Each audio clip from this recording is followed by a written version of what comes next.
কুমড়া আলু আর চিংড়ি মাছ রান্না, খুবই সাদামাটা একটা রান্না, আপনাদের সাথে একটু শেয়ার করি। কড়াইতে প্রথমে আমি তেল দিয়ে দিয়েছি, তেলটা একটু গরম হোক। তেলটা গরম হয়ে গেছে, দিয়ে দেব পেঁয়াজ,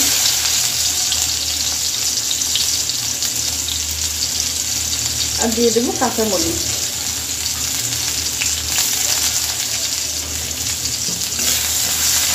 পেঁয়াজ আর কাঁচামরিচ একটু ভাজা ভেজে হোক। আমি চিংড়ি মাছটা একটু কেটে নিই। এখানে কুমড়া আর আলুটাও কেটে রাখা আছে।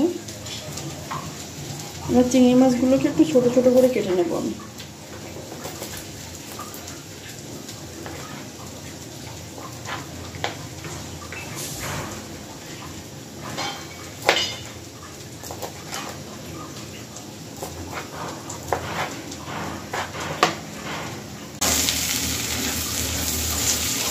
পেঁয়াজ মরিচটা ভালো ভাজা হয়ে গেছে, এবার আমি দিয়ে দেবো একটু আদা রসুন বাটা।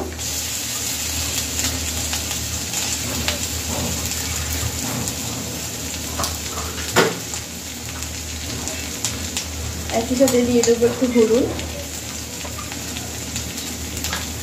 আর একটু লবণ। হলুদ আর লবণ বলেছি, কিন্তু দিয়েছি লবণ আর হলুদ, একটু উল্টো পাল্টা হয়ে গেছে।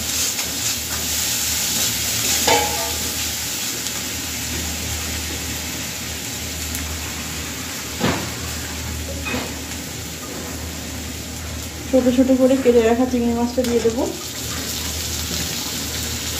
এবার এটা সুন্দর করে একটু ভাজতে হবে। মাছটা আস্তে আস্তে দেওয়ার থেকে এরকম ছোট ছোট করে দিলে কিন্তু তরকারি স্বাদটা অনেক বেড়ে যায়। মাছও অনেক কম লাগে, এটা একটা কথা।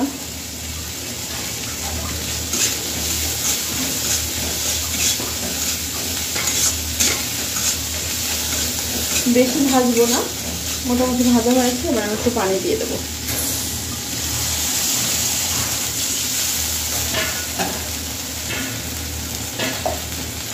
পানির সাথে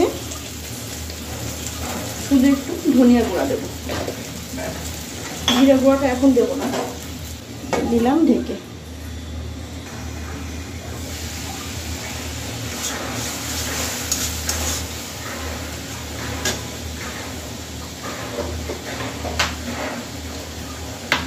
পানিটা আমি সম্পূর্ণ টানাবো না, এরকম একটু পানি পানি থাকা অবস্থাতেই আমি কুমড়ো আর আলুটা দিয়ে দিলাম।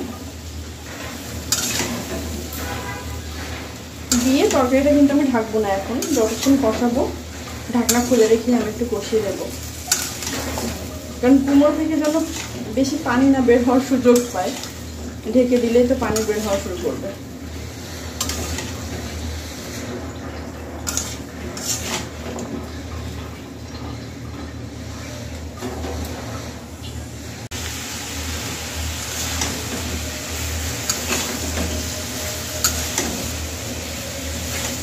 চুলার আঁচটা কিন্তু জড়িয়ে দেওয়া আছে।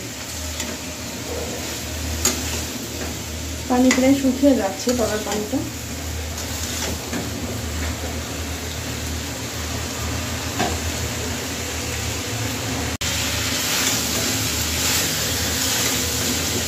কুমড়োটা কিন্তু কষানো হয়ে গেছে আমার, এবার কিন্তু আস্তে আস্তে একটু তলায় লেগে লেগে যাচ্ছে।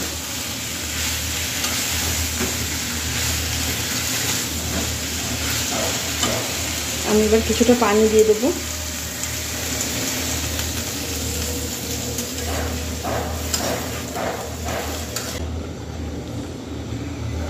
দেখি এর একটু কি অবস্থা।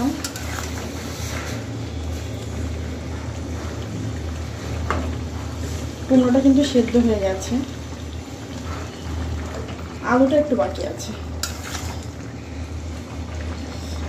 যে পানি আছে তাতে হয়ে যাবে।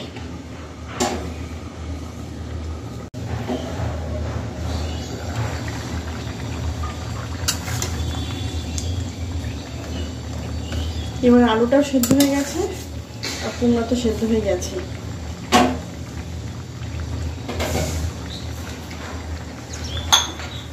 এবার আমি কুমড়াতে দিয়ে দেবো একটু জিরা গুঁড়া।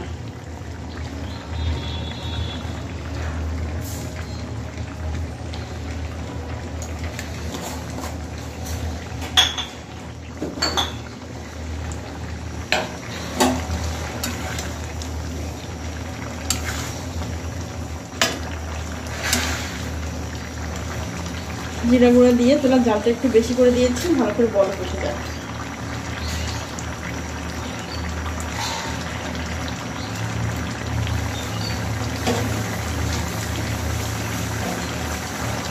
সেইভাবে আমি একটু লবণ টেস্ট করে নিলাম। মাশাআল্লাহ, রান্নাটা না অনেক ভালো হয়েছে।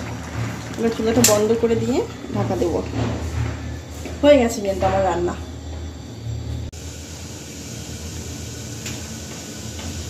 এখনো তরকারি থেকে ধোয়া উঠছে, এবার তরকারিটা নামিয়ে নিই। মনে হচ্ছে তরকারির তুলনায় আমার বাটিটা একটু ছোটই হয়ে গেছে। যাই হোক, খুবই সাদামাটা একটা রান্না। তো আমার রান্নাটা কেমন লাগলো অবশ্যই জানাবেন। সবাই ভালো থাকবেন, আমার জন্য দোয়া করবেন। আল্লাহ হাফেজ।